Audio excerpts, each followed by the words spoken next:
The text describes American culture as being very direct about emotional recovery. There's a strong emphasis on moving on. Yeah, we like it.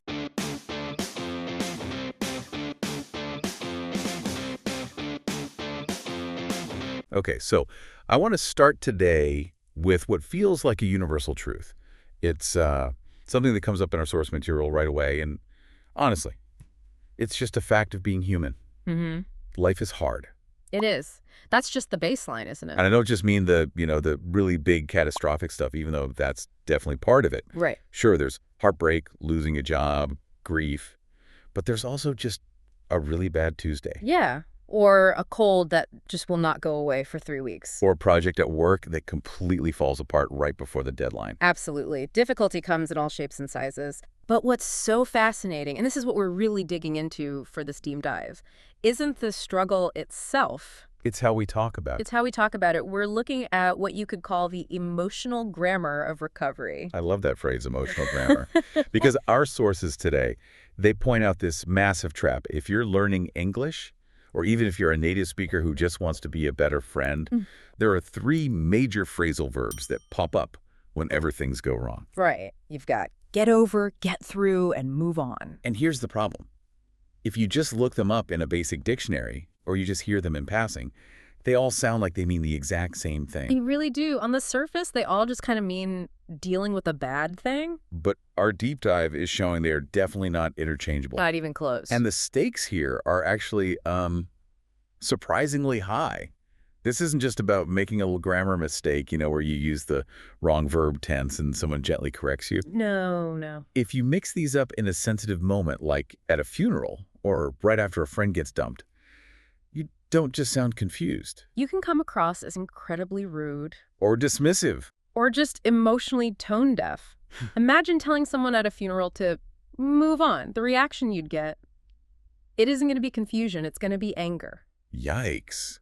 Yeah, so this is about way more than vocabulary. It's about emotional intelligence. Reading the room. Exactly. So our mission today is to unpack these 3 phrases. We're going to break down the nuances, that emotional grammar, so you know exactly which tool to use when life gets tough. Let's get into it.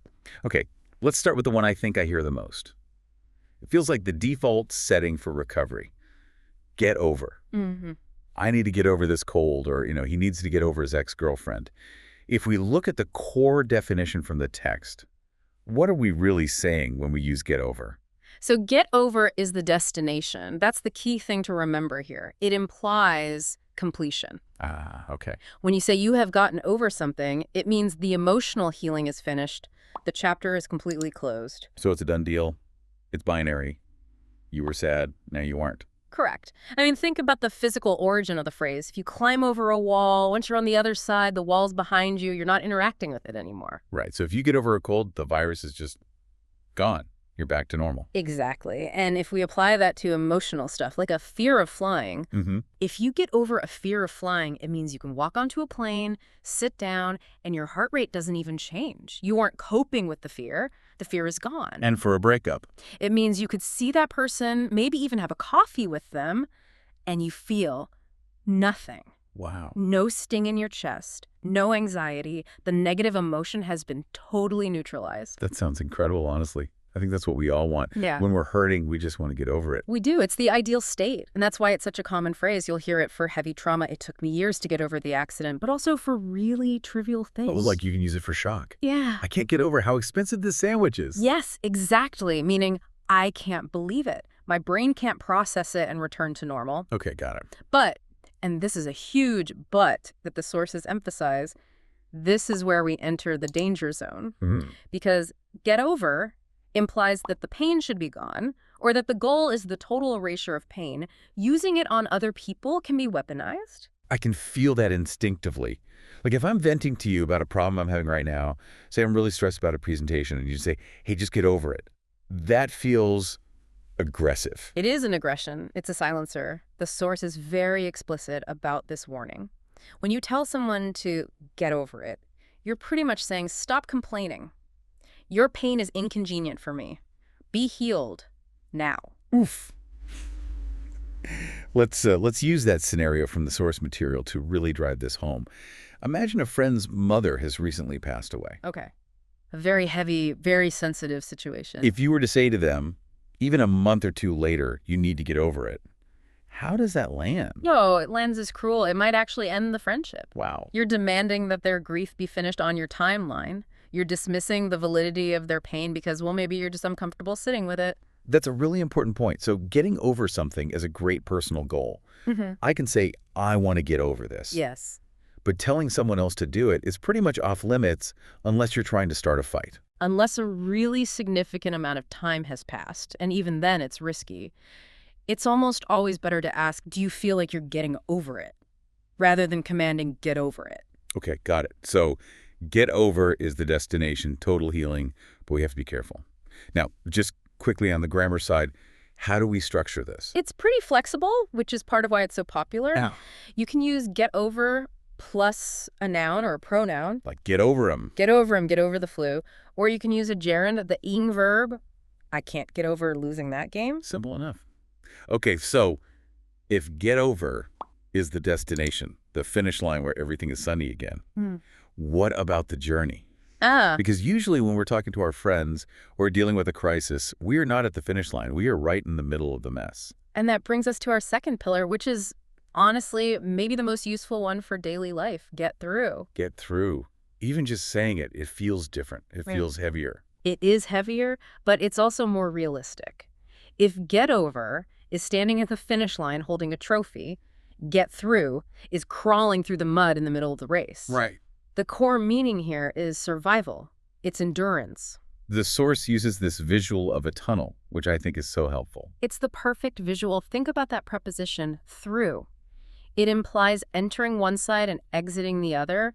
You are in the difficulty. You're in the tunnel. You're in the tunnel. You might not see the light at the end yet. You're not focused on healing or being happy. You're just focused on putting one foot in front of the other. So if get over can be rude because it demands a fix, what's the tone of get through? Get through is almost always supportive. It acknowledges the difficulty without demanding it be fixed immediately. It validates the struggle. Let's go back to that grieving friend, the one who lost their mother. Okay. So you've realized you absolutely cannot say, get over it. Definitely not. Instead, you look them in the eye and you say, I know this is incredibly hard. I'm here to help you get through this. Oh, the difference is night and day.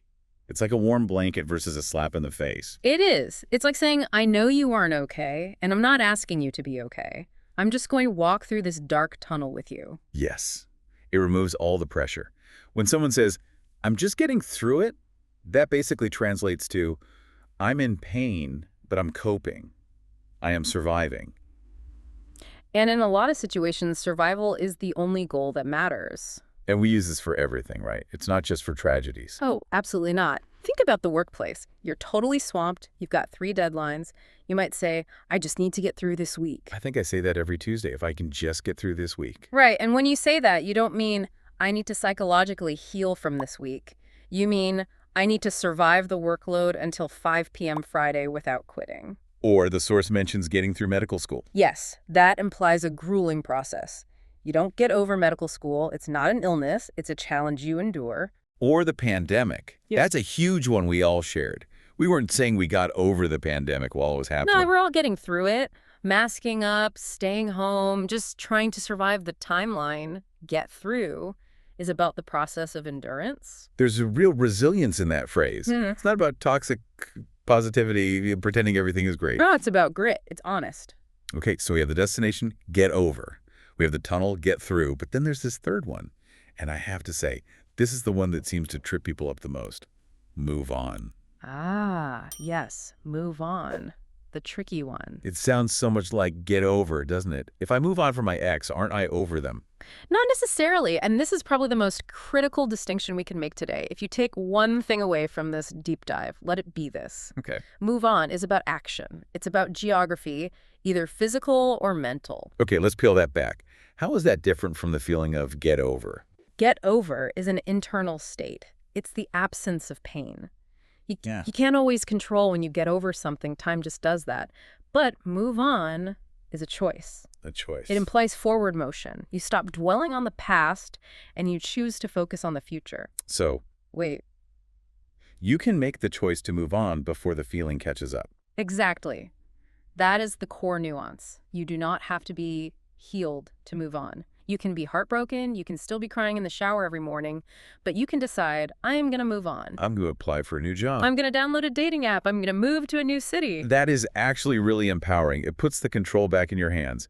Get over feels like something that happens to you, but move on is something you do. It's very active. Think about the examples in the media. We talk about a company moving on from a scandal. Right, like we were moving on from the embezzlement issue. Exactly. Does that mean the scandal is forgotten? No. Does it mean the company's reputation is fully healed?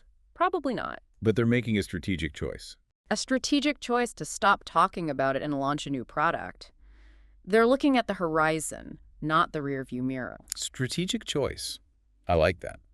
And grammatically, it seems more versatile than the others, right? I hear a lot of prepositions with it. It is. You can move on from the past, leaving it behind. You can move on to the next chapter, focusing on the future. Or you can just move on with your life. You need to move on with your life. That's a classic line in every drama movie ever made. Usually said by the wise mentor character. It is. And notice the imagery.